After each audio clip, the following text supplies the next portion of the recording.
अस्सलामु अलैकुम वरहमतुल्लाहि वबरकातुहू। ये रेडियो कतर FM 107 है। अब आप फरजाना सफ्तर से खबरें सुनिए। इब्तिदा में पेश खिदमत है अहम खबरों की सुर्खियां। कल दीवान अमीरी में वजीर आजम और वजीर खारजा से कतर के दौरे पर आए हुए सोमालिया के वजीर आजम ने मुलाकात की। वजारत खारजा में बैन अल-अक़वामी ताउन की वज़ीर मुमलिकत से कल मशरिक़ वस्ता और शुमाली अफ्रीका के लिए यूरोपीय यूनियन की एक्सटर्नल एक्शन सर्विसेज की डायरेक्टर जनरल ने मुलाकात की। रियासत कतर ने खलीज की कौंसिल बराए ताउन की सिक्योरिटी मीडिया कमेटी के 13वें इजलास में शिरकत की, जो कल खत्म हो गया। और खलीज की कौंसिल बराए ताउन के सेक्रेटरी जनरल ने कहा है कि जीसीसी के वज़राए खारजा और जापान के वजीर खारजा के दरमियान जीसीसी जापान मुश्तरका इजलास कल जुमेरात के रोज रियाद में मुनक्किद होगा। ये थी अहम खबरों की सुर्खियां और अब से चंद लम्हों के बाद तफसील से खबरें नश्र की जाएंगी। कल दीवान अमीरी में वजीर आजम और वजीर खारजा शेख मोहम्मद बिन अब्दुर्रहमान बिन जासिम अल सानी से कतर के दौरे पर आए हुए सोमालिया के वजीर आजम हमजा अब्दी बरे ने मुलाकात की। दौरान सोमालिया की ताज़ा तरीन सूरत हाल के अलावा दोनों ममालिक के दरमियान ताउन के ताल्लुकात पर तबादला ख्याल किया गया। वजीर आजम और वजीर खारजा ने सोमालिया के लिए रियासत कतर की मुस्तकिल हिमायत के साथ साथ सोमालिया के रियासती इदारों के लिए सपोर्ट और सलामती और इस्तेहकाम के हुसूल और मुल्क की खुद मुख्तारी, इत्तेहाद और इलाकाई सालमियत को यकीनी बनाने के लिए की जाने वाली कोशिशों का इआदा किया। बातचीत के दौरान सोमालिया के वजीर आजम ने मुख्तलिफ शोबों में मुसलसल सपोर्ट के लिए रियासत कतर का शुक्रिया अदा किया। मुलाकात में मुतादिद वज़रा और आला सरकारी अफसरान ने शिरकत की, जबकि सोमालिया की जानिब से वजीर आजम के हमरा आए हुए सरकारी वफ्द के मौजिज़ अराकीन शामिल हुए। सोमालिया के वजीर आजम हमजा अब्दी बरे से कल दोहा में उनकी रहायशगाह पर वजारत खारजा में बैन अल-अक़वामी ताउन की वज़ीर मुमलिकत मोहतरमा लुलवा बिन्त राशिद अल खातिर ने मुलाकात की। मुलाकात के दौरान दोनों ममालिक के दरमियान दो तरफा ताउन के ताल्लुकात और सोमालिया के अंदर मुख्तलिफ तरक्याती मंसूबों के लिए रियासत कतर की सपोर्ट के बारे में तबादला ख्याल किया गया। इसके अलावा मुश्तरका दिलचस्पी के मुतादिद इलाकाई और बैन अल-अक़वामी मामलात भी ज़ेरे बहस आए। वज़ारत खारजा में बैन अल-अक़वामी ताउन की वज़ीर मुमलिकत मोहतरमा लुलवा बिन्त राशिद अल खातिर से कल मशरिक़ वस्ता और शुमाली अफ्रीका के लिए यूरोपीय यूनियन की एक्सटर्नल एक्शन सर्विस की डायरेक्टर जनरल हेलेनी लीगाल ने मुलाकात की। वो इस वक्त कतर के दौरे पर हैं। मुलाकात के दौरान यूक्रेन और अफगानिस्तान में होने वाली डेवलपमेंट पर तबादला ख्याल किया गया। इलावाजी कतर और यूरोपीय यूनियन के दरमियान ताउन के ताल्लुकात और उन्हें सपोर्ट करने और फरोग देने के तरीकों, खास तौर पर मौसमियाती तब्दीली और तवानाई के शोबों में ताल्लुकात को फरोग देने के बारे में गौर व गौज़ किया गया। वज़ारत खारजा में मीडिया और कम्युनिकेशन डिपार्टमेंट के डायरेक्टर इब्राहिम बिन सुल्तान अल हाशमी से कल मशरिक़ वस्ता और शुमाली अफ्रीका में जर्मनी के दफ्तर खारजा के तर्जुमान डॉक्टर डेनिस कोमार्ट ने दफ्तर खारजा ही में सकाफत और कम्युनिकेशन के शोबे के निगरान रॉल्फ बेस्ली और मशरिक़ वस्ता डिवीजन के सरबराह ग्रेगरी ब्लेडजियान ने अलग अलग मुलाकात की। इन तीनों मुलाकातों के दौरान दोनों ममालिक के दो तरफा ताउन के ताल्लुकात और मीडिया के शोबे में ताउन और तजुर्बात के तबादले पर तबादला ख्याल किया गया। जर्मनी के हुकाम ने अफगानिस्तान में इनखला के अमल और गजा की पट्टी में इंसानी हमदर्दी की बुनियाद पर कतर के रोल की तारीफ की और शुक्रिया अदा किया। कतर की वज़ारत खारजा के सेक्रेटरी जनरल डॉक्टर अहमद बिन हसन अल हमादी से कल कतर के लिए अक़वाम मुत्तहिदा के हाई कमिश्नर बराए मुहाजिरीन UNHCR के नुमाइंदे अहमद मोहसन लुत्फी ने मुलाकात की और उन्हें अपने क्रीडेंशियल्स पेश किए। मुलाकात के दौरान दो तरफा ताल्लुकात और बाहमी दिलचस्पी के उमूर पर तबादला ख्याल किया गया। कल नेपाल के सदर रामचंद्र पौडेल से कतर के नए सफीर मशाल बिन मोहम्मद अली अंसारी ने मुलाकात की और उन्हें अपनी असनाद सफारत पेश की। ملاقات کے آغاز میں سفیر محترم نے صاحب سمو امیر شیخ تمیم بن حمد الثانی کی جانب سے نیپال کے صدر کو خیر سگالی کا پیغام پہنچایا، جس میں ان کی صحت و سلامتی اور نیپال کی حکومت اور عوام کی ترقی و خوشحالی کے لیے نیک تمناؤں کا اظہار کیا گیا۔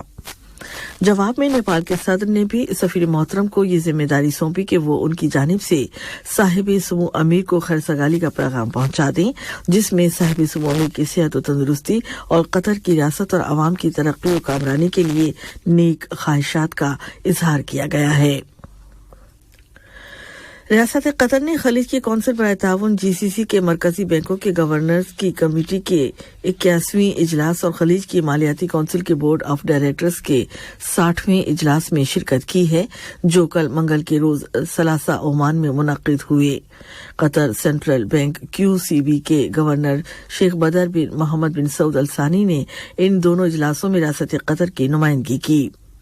QCB کا کہنا ہے کہ ان دونوں اجلاسوں کے ایجنڈے میں شامل موضوعات پر بحث ہوئی اور ان کے بارے میں مناسب فیصلے صادر کیے گئے۔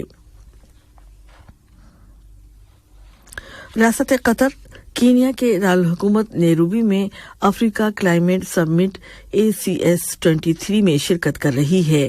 یہ 3 روزہ سمٹ پیر کے روز شروع ہوئی تھی اور آج اختتام پذیر ہوگی۔ وزیر مملکت برائے ماحولیات اور موسمیاتی تبدیلی شیخ ڈاکٹر فلاح بن ناصر بن احمد بن علی الثانی نے سمٹ میں شریک قطری وفد کی قیادت کر رہے ہیں۔ وزیر خارجہ کے خصوصی ایلچی برائے موسمیاتی تبدیلی اور پائیداری سفیر بدر بن عمر الدفاع بھی اس میں شرکت کر رہے ہیں۔ ریاست قطر نے خلیج کی کونسل برائے تعاون GCC کی سیکیورٹی میڈیا کمیٹی کے 13ویں اجلاس میں شرکت کی، جو کل ختم ہو گیا۔ اجلاس میں، جو سعودی عرب کے شہر ریاض میں GCC کے سیکریٹریٹ جنرل کے ہیڈ کوارٹرز میں منعقد ہوا، قطر کی وزارت داخلہ میں تعلقات عامہ اور کمیونیکیشن کے شعبے کے اسسٹنٹ ڈائریکٹر ڈاکٹر جبر حمود النعیمی نے قطر کی نمائندگی کی۔ اجلاس کی کارروائی کے دوران اس کے ایجنڈے میں شامل کئی موضوعات پر تبادلہ خیال کیا گیا، جن میں سیکیورٹی میڈیا میں اویئرنیس سے متعلق تکنیکی ٹیم کی 5ویں میٹنگ کی سفارشات شامل ہیں، جن کا مقصد GCC کی ریاستوں میں سیکیورٹی کے تمام شعبوں میں آگہی مہم کو تیز تر کرنا شامل ہے۔ خلیج کی کونسل برائے تعاون GCC کے سیکریٹری جنرل جاسم محمد البدیوی نے اعلان کیا ہے کہ GCC کے وزرائے خارجہ اور جاپان کے وزیر خارجہ یوشی ماساہاشی کے درمیان GCC جاپان مشترکہ وزارتی اجلاس کل جمعرات کے روز ریاض میں GCC کے جنرل سیکریٹریٹ کے ہیڈ کوارٹرز میں ہوگا۔ اس موقع پر اپنے بیان میں سیکریٹری جنرل نے GCC اور جاپان کے درمیان مضبوط تعلقات اور اسٹریٹجک ڈائیلاگ کو مربوط بنانے اور تمام شعبوں میں مشترکہ مفادات کے حصول کے لیے قریبی تعلقات استوار کرنے کی مشترکہ خواہش کا اعادہ کیا۔ یاد رہے کہ جنوری سن 2012 میں دونوں فریقوں کے درمیان اسٹریٹجک ڈائیلاگ کے سلسلے میں مفاہمت کی یادداشت MOU پر دستخط کیے گئے تھے۔ اجلاس میں دیگر موضوعات کے علاوہ GCC کے ممبر ملکوں اور دنیا کے دیگر ممالک اور بلاکس کے درمیان مذاکرات اور اسٹریٹجک تعلقات سے متعلق موضوعات اور تازہ ترین علاقائی اور بین الاقوامی پیش رفت پر تبادلہ خیال کیا جائے گا۔ ماسکو سے ملنے والی رپورٹس کے مطابق روس کی ایئر ڈیفنس فورسز نے کالوگا ریجن اور استرا ڈسٹرکٹ کے اوپر سے ماسکو کی طرف پرواز کرنے والے یوکرین کے 2 ڈرون طیاروں کو مار گرانے کا دعویٰ کیا ہے۔ روس کی خبر رساں ایجنسی تاس نے یہ خبر شائع کرتے ہوئے اس کارروائی کے دوران کسی جانی یا مالی نقصان کی کوئی اطلاع نہیں دی۔ واضح رہے کہ یوکرین نے حال ہی میں روسی علاقوں پر ڈرون حملے تیز تر کر دیے ہیں۔ چین کی وزیر خارجہ وانگ یون سے بیجنگ میں چین کے دورے پر گئے ہوئے اٹلی کے وزیر خارجہ اینٹونیو ٹاجانی نے ملاقات کی ہے، جس کے دوران دونوں ملکوں کے 2 طرفہ تعلقات اور انہیں مزید مضبوط اور فروغ دینے کے وسائل پر تبادلہ خیال کیا گیا۔ بات چیت کے دوران وانگ یون نے کہا ہے کہ چین اٹلی کے ساتھ مل کر دونوں ملکوں کے رہنماؤں کے درمیان اتفاق رائے کو عملی جامہ پہنانے، اعلیٰ سطح کے تبادلوں اور اعلیٰ سطحی عملی تعاون کو وسعت دینے اور پیپل ٹو پیپل رابطے کے ذریعے عوام کو خوشحال بنانے کے لیے تیار ہے۔ टाजानी ने भी इटली के चीन के साथ तवील मुद्दती और मुस्तहकम ताल्लुकात को फरोग देने की अहमियत पर जोर दिया और मुख्तलिफ शोबों में ताउन को मजबूत बनाने की ख्वाहिश का इजहार किया। और अब कुछ खबरें खेलों के बारे में। कतर क्लब ने कल अपने सरकारी वेबसाइट पर ऐलान किया है कि अलसद स्पोर्ट्स क्लब के डिफेंडर रोमेन साइस ने 2023-2024 सीजन के इख्तिताम तक सऊदी अरब की अल शबाब फुटबॉल क्लब ज्वाइन कर ली है। 33 साला खिलाड़ी रोमेन साइस फीफा वर्ल्ड कप 2022 कतर में मराकश की टीम में शामिल थे, जिसने चौथी पोजीशन हासिल की थी। Asian football confederation AFC futsal और बीच सॉकर कमेटी ने कल वीडियो कॉन्फ्रेंसिंग के जरिए 2023-2027 सेशन के लिए कमेटी की जानिब से मुनक़दा पहली मीटिंग के दौरान AFC फुटसल एशियन कप 2024 की मेजबानी के लिए थाईलैंड की फुटबॉल एसोसिएशन को मुंतखब करने का फैसला किया है। वाज़ेह रहे कि फुटसल फुटबॉल खेल की एक तब्दील शुदा शक्ल है जो एक छोटी और आमतौर पर इंडोर पिच पर 5 खिलाड़ियों के साथ खेला जाता है। कतर फुटबॉल एसोसिएशन QFA और स्पायर स्पोर्ट्स एक्सीलेंस एकेडमी ने QFA के अलविदा टावर हेडक्वार्टर्स में एक मुआहदे पर दस्तखत किए हैं, जिसका मकसद फरीकैन के दरमियान कोचिंग एजुकेशन सिस्टम को आगे बढ़ाना और शराकतदारी के जरिए इज्तिमाई महारत को फरोग देना है। इस मुआहदे के तहत QFA कोचिंग क्लिनिक्स की मेजबानी करेगी और स्पायर एकेडमी फुटबॉल के खिलाड़ियों की जिस्मानी फिटनेस, नफ्सियात, फिजियोलॉजी, ग़िज़ाइयत, अस्पताल में दाखिले और फिजियोथेरेपी जैसे शोबों में महारत फराहम करेगी।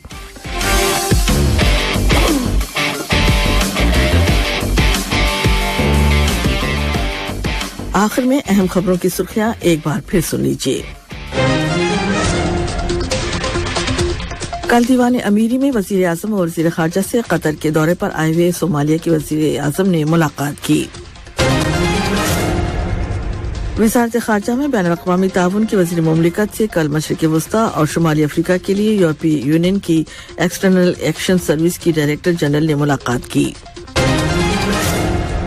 रियासत कतर ने खलीज की कौंसिल बराए ताउन की सिक्योरिटी मीडिया कमेटी के 13वें इजलास में शिरकत की, जो कल खत्म हो गया।